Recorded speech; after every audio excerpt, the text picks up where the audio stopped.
Welcome back Kifaya tech channel. இன்றைக்கி நம்ம பார்க்க போகிற video gas stove back side leakage complaint பற்றி தான் பார்க்க போகிறோம்.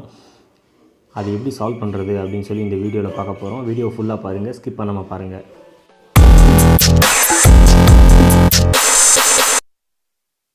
நம்ம சேனல் இது வரைக்கும் சப்ஸ்கிரைப் பண்ணாதவங்க மறக்காமல் சப்ஸ்கிரைப் பண்ணுங்கள். பக்கத்தில் இருக்க பெல் ஐக்கானை கிளிக் பண்ணுங்கள். இப்போ கேஸ் ஸ்டவ்வுடைய பேக் சைடில் பார்த்தீங்கன்னா உங்களுக்கு இந்த மாதிரி பெண்டு வரும். இது பேர் பென்னர்ஸ்ன்னு சொல்லுவாங்க. இந்த பெண்டு கட் ஆகிடுச்சுன்னா மட்டும்தான் உங்களுக்கு பேக் சைட்லேருந்து லீக்கேஜ் கம்ப்ளைண்ட் வரும். இது பார்த்தீங்கன்னா ஆல்ரெடி உங்களுக்கு தெரியும் கட் ஆகிருக்கிறது. இதை நம்ம எப்படி ரீப்ளேஸ் பண்ணுறோம்னு சொல்லி பாருங்கள். ஃப்ரண்ட்டில் இருக்க நேபை கழட்டிடுங்க. இப்போ பார்த்தீங்கன்னா நம்ம 3 நாபையும் கழட்டியாச்சு. இப்போ ஃப்ரண்ட்டில் இருக்க இந்த 3 நட்டையும் நம்ம கழட்டிடலாம். ஏன்னா இதை நீங்கள் கழட்டினா மட்டும்தான் பேக் சைடில் நம்ம நாசல் ஃபிட் பண்ணுறப்போ ரொம்ப ஈஸியாக இருக்கும். ரிட்டன் லீக்கேஜ் கம்ப்ளைண்ட்டும் வராது. இல்லாட்டி லீக்கேஜ் கம்ப்ளைண்ட் ரிட்டன் வந்துக்கிட்டே தான் இருக்கும்.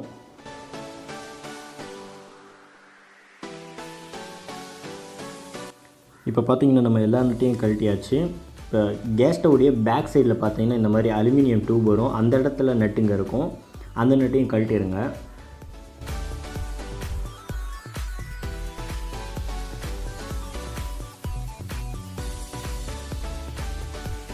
இப்போ நம்ம அலுமினியம் டியூப் கனெக்ட் ஆன அந்த நட்டையும் கழட்டியாச்சு. இந்த மாதிரி ப்ரெஸ் பண்ணி அலுமினியம் டியூப்பை இப்படி வெளியே எடுத்திங்கனாலே வந்துடும். இது பார்த்திங்கன்னா தெரியும். ரொம்ப ப்ரெஸ் பண்ணி எடுத்திங்க பெண்ட் ஆயிரும். இப்படி மெயின் பைப்பை நீங்கள் ப்ரெஸ் பண்ணி அந்த பக்கம் தள்ளிங்கன்னா நாசலுக்கு நம்ம தேவையான ஃபிக்ஸிங் பண்ணுற அளவுக்கு கேப் கிடைக்கும். உங்களுக்கு ஸ்பேனர் இருந்துச்சுன்னா அதை எடுத்துக்கோங்க. ஸ்பேனர் என்கிட்ட இருக்கிறது அட்ஜஸ்ட்மெண்ட் ஸ்பேனர் தான். இந்த மாதிரி பார்த்தீங்கன்னா தெரியும். இப்படி வச்சு ஆன்டி கிளாக் வைஸில் நீங்கள் திருப்பினாலே வந்துடும். கொஞ்சம் டைட்டாக இருக்கும், லூஸ் பண்ணிக்கோங்க. அதே மாதிரி இது த்ரெட்டிங்கை பார்த்துக்கறணும். நான் வச்சுருக்கிறது இப்போ ரஃப் த்ரெட் அலுமினியம் வருது. அலுமினியம்ன்றப்போ உங்களுக்கு ரஃப் த்ரெட்டு தான் வரும். அதுலேயே ப்ரெஸிங் அந்த மாதிரி கொடுத்துருந்தாங்கன்னா அது உங்களுக்கு ஸ்மூத் த்ரெட் வரும். த்ரெட்டிங் மாற்றி போட்டிங்கன்னா உங்களுக்கு அந்த இடத்துல த்ரெட் ஸ்லிப் ஆகிடுச்சுன்னா அப்புறம் வேஸ்ட் ஆயிரும், ஃபிக்ஸ் பண்ண முடியாது.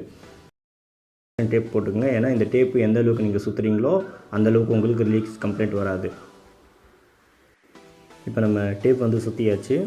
இதை ஃபிக்ஸ் பண்ணுறப்போ உங்களுக்கு கிளாக் வைஸில் நீங்கள் சுற்றணும். கழட்டும் போது ஆன்டி கிளாக் வைஸ், இப்போ ஃபிக்ஸ் பண்ணுறப்ப கிளாக் வைஸ். பார்த்திங்கன்னா தெரியும். ரொம்ப டைட் பண்ணவும் கூடாது. ஒரு மீடியம் டைட். உங்களுக்கு ரொம்ப டைட்டுன்னு சொல்லி தெரிஞ்சிச்சுன்னா அது கட் ஆயிரும். அதனால் லைட்டாக மீடியமாக உங்களுக்கு ஃபீல் ஆகும் அந்த இடத்துல நீங்கள் டைட் பண்ணுறப்ப. அந்தளவுக்கு நீங்கள் டைட் பண்ணாலே போதுமானது தான். இல்லாட்டி அது கிராக் விட்டு கட் ஆகிடுச்சுன்னா வேஸ்ட் ஆயிரும். அடுத்து பார்த்திங்கன்னா நம்ம கேஸுடைய பைப்பை கனெக்ட் பண்ணி லீக்கேஜ் ஒரு தடவை செக் பண்ணிடலாம். சோப் வாட்டர் இல்லாட்டி ஷாம்பு வாட்டரை வச்சு நீங்கள் செக் பண்ணுறது ரொம்ப பெஸ்ட்டு. இந்த மாதிரி. ஏன்னா இந்த மாதிரி செக் பண்ணிங்கன்னா உங்களுக்கு பபுள்ஸ் அந்த இடத்துல உங்களுக்கு ஃப்ளாஷ் ஆகும். பார்த்திங்கனாலே தெரியும். அந்த மாதிரி பபுள்ஸ் எதுவும் வரல. இப்போ செக் பண்ணியாச்சு, பபுள்ஸ் எதுவும் வரல. ரீஃபிக்ஸிங் பண்ணிடலாம். கழட்டும் போது எந்த மெத்தேடில் நம்ம கழட்டினோமோ அதே மாதிரி தான், சேம் மெத்தேடு தான் மாற்றப்பையும்.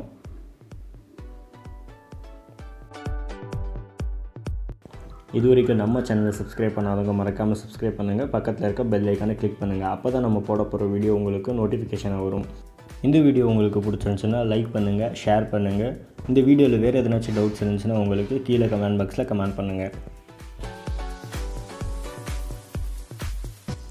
இதெல்லாம் நம்ம ஃபிக்ஸ் பண்ணி முடித்த உடனே ஒரு தடவை ஸ்டவ் செக் பண்ணிக்கலாம் எந்த அளவுக்கு ஃப்ளேம் வருது அப்படின்னு.